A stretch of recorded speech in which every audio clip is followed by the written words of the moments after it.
Hey everybody, it's Jason Blaha here, and now that my two obligatory informative videos are done for the day, including some workout footage, it's time to talk about current events in the online fitness community. So let me put on my +5 hat of weaponsmithing, work on skilling up my crafting a little bit, and let's talk about this, because something I'm seeing everywhere, and I mean even in commercials to my own videos, coming through my Facebook feed, everywhere, all these ads for blood flow restriction bands.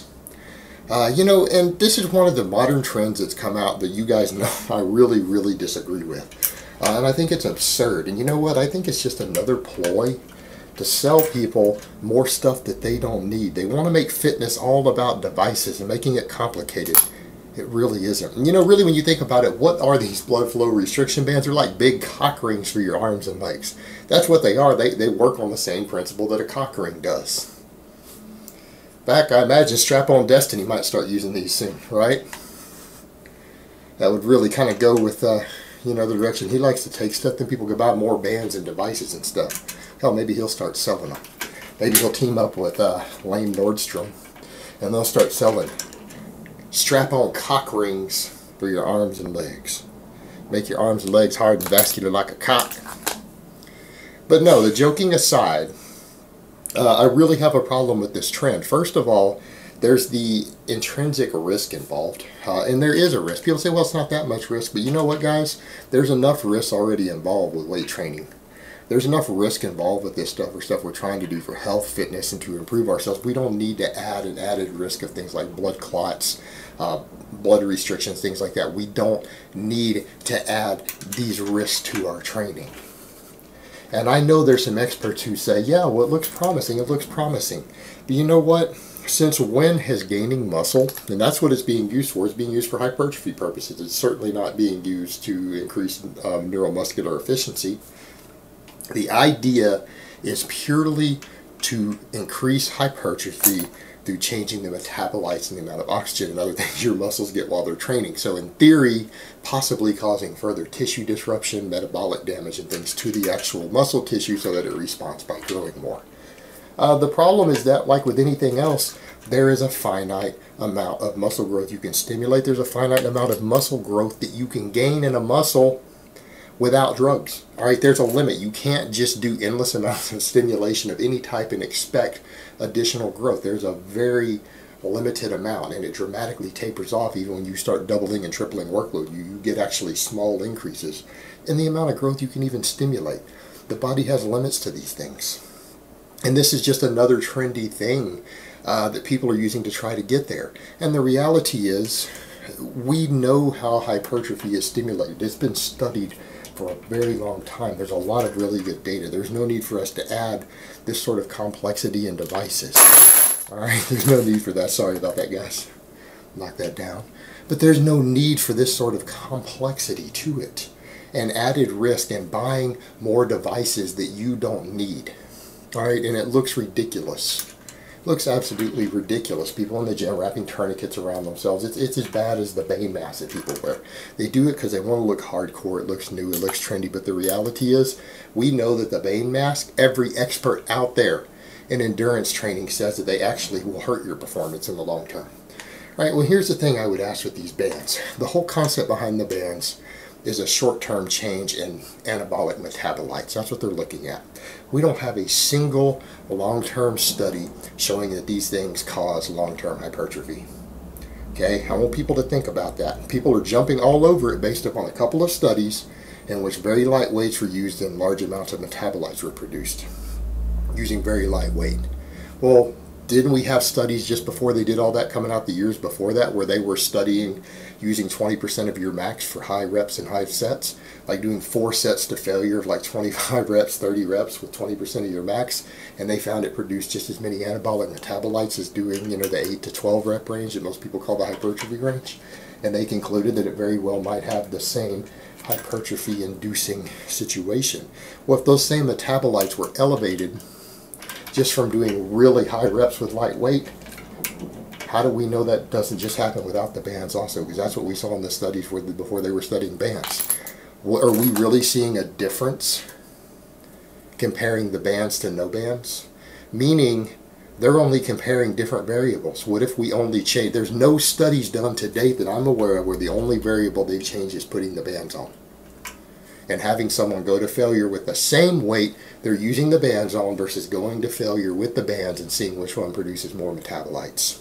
That's never been studied. Because if they do that and it turns out to be the same or they get even more because they've done more work with the lighter weight, that's just going to blow this out of the water, and it's going to be a whole worthless situation. And there might be people already financially tied to this stuff now. That's something to think about. There could be money involved. Clearly there is. When they're paying for ads everywhere, there's companies with money involved. And that's the problem we get into. Now it can be used to sell products. They don't want a definitive study like that. It might not be ideal, because that's what I predict might happen. You know why I predict that might happen? Because when you take the bands off and you use the same really light weight they're doing with the bands, you might be able to get a couple more reps. If you do more work, because that's the thing, we know these really high reps to failure with lightweight produce these metabolites even without the bands. We have studies showing it. We know that you can grow from 25 and 30 rep sets. All right, you can grow at least in the short term. So who's to say the bands aren't causing actually less growth? But no one's ever studied an apples to oranges comparison. They're only studying a group with two different variables. No one's ever isolated the one variable of what happens when we train with the same loads to failure with the bands and without. Let's see which one actually grows more over the next 6 to 8 weeks. No one's even studied that. Yet everyone jumps on this bandwagon for the bands, pardon the pun there. Everyone jumps on the bandwagon for these cock rings for their arms and legs, when we don't have real definitive studies, and we only check that one variable to see if it even gains as much muscle as not using the bands. We don't even know for a fact it's even equal over a 6 to 8 week period when you change only that variable. We don't know that it is. And if it is equal, then the bands become worthless. They become an extra risk and extra expense that are worthless. It hasn't been shown with any real amount of data, any long-term benefit. Furthermore, what do we know causes all muscle growth in the long term? Cumulative workload. If the bands over time restrict the amount of workload you can do, are we sure they're going to be a long-term hypertrophy tool?